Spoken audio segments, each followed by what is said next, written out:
Tá na holbhúcáin faoi lán seol is scoilnéamh mar nóg i Mbaile Átha Cliath agus na himreoirí óga seo le dul go San Francisco ag an deireadh seachtaine chun ionadaíocht a dhéanamh Éirinn I gomórtas idirnáisiúnta Peil Mheiriceánach. Bhuaigh imreoirí na scoile craobh chomórtas bhratach ile Éirinn an NFL, chomórtas ina raibh 5 Éirinn eile páirteach ann. Táid anmhródúil as na páistí sa scoilinn seo go mééis siad ag gimmert ag gluthe mór idirnáisiúnta san na Éirinn. Tá lán Aip agenta chuig tréáil agus tá na múnseirí a rééis táhabar a dhéanamh leo. Is seans iontacht an adaltaí, ní raibh mór an adaltaí san sáte iontaí a riamh, agus beidir sa todhchaí feicimid duine amháin nó beirt ag gimmert san NFL.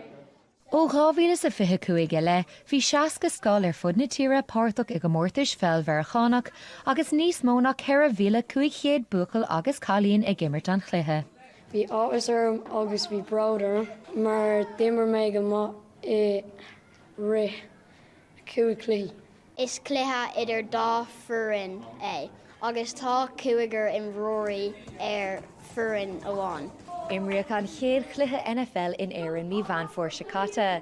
Léiríonn cluichí móra ar nós an ceann sin agus spéis na imreoirí óga seo I Peil Mheiriceánach, fás agus ferbert an sport in Éirinn.